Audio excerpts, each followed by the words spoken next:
how did we move down from immortality to what we are today?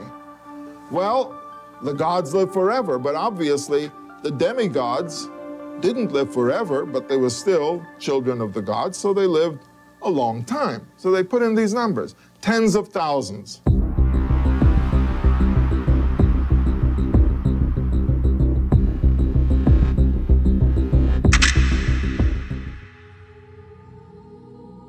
Immortality was once the domain of gods, their lives stretching eternally across the cosmos. But as myth transitioned to mortal realms, their influence manifested in staggering reigns, thousands upon thousands of years. This shift from gods to demigods and finally to mortal kings is chronicled in one of the most enigmatic ancient records known to man, the Sumerian King List. Before I tell you the incredible story about this ancient list, I'd like to welcome you to Temple of Gods. If ancient mysteries and legendary histories fascinate you, be sure to like and subscribe for more captivating explorations.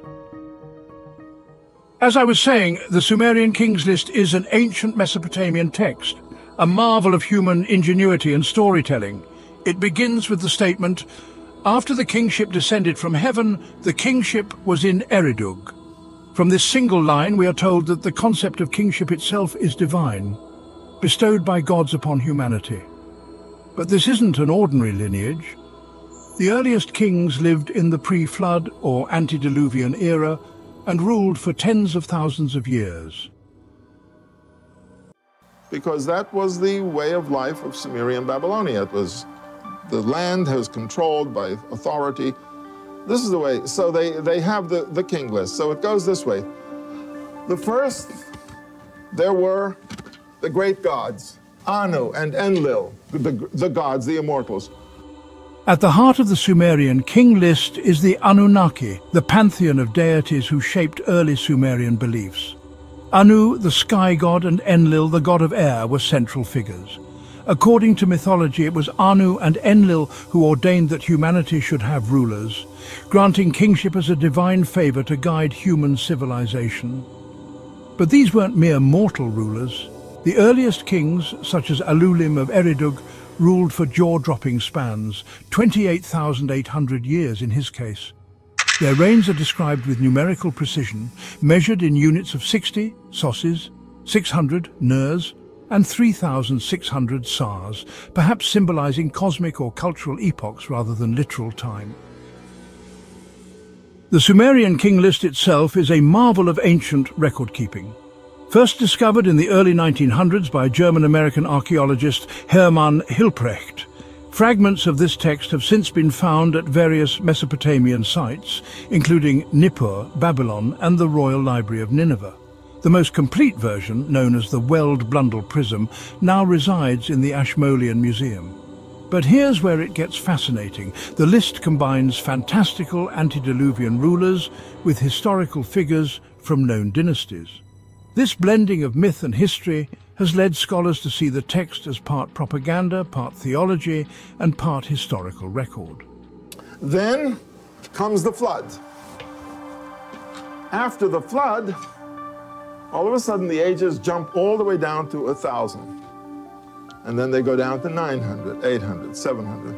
And then you can see that at a certain point, this mythological list, or the list of the origin of humanity, suddenly latches into a real list.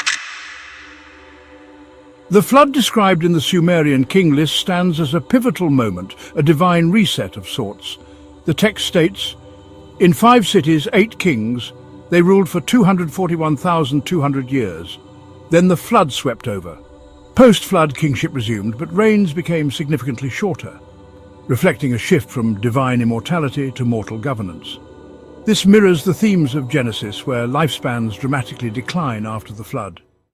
Could these overlapping narratives indicate shared cultural memories or parallel mythologies? The extraordinary reigns, spanning tens of millennia, have long puzzled researchers. Were these years literal? We can't really know. Some scholars propose these numbers symbolize the importance of each ruler, their reigns stretching in legend to match their significance. Alternatively, some argue the numbers reflect astronomical cycles or encoded cosmic truths.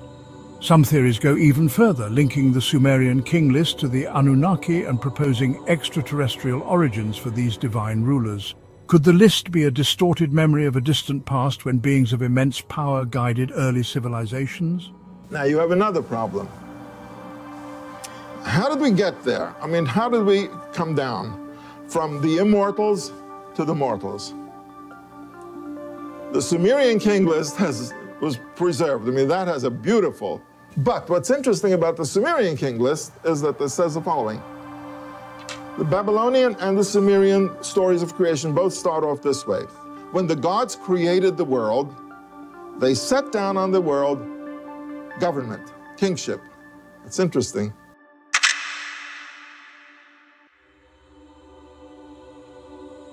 This list carved in stone continues to intrigue scholars and enthusiasts around the world. Whether it's a mix of myth and history, a symbolic narrative, or a story crafted to give authority to ancient rulers, one thing is certain: it holds a powerful place in our understanding of the past. It offers a glimpse into humanity's long-standing fascination with the divine and its place in the cosmos, blending legend and historical claims in a way that still resonates today.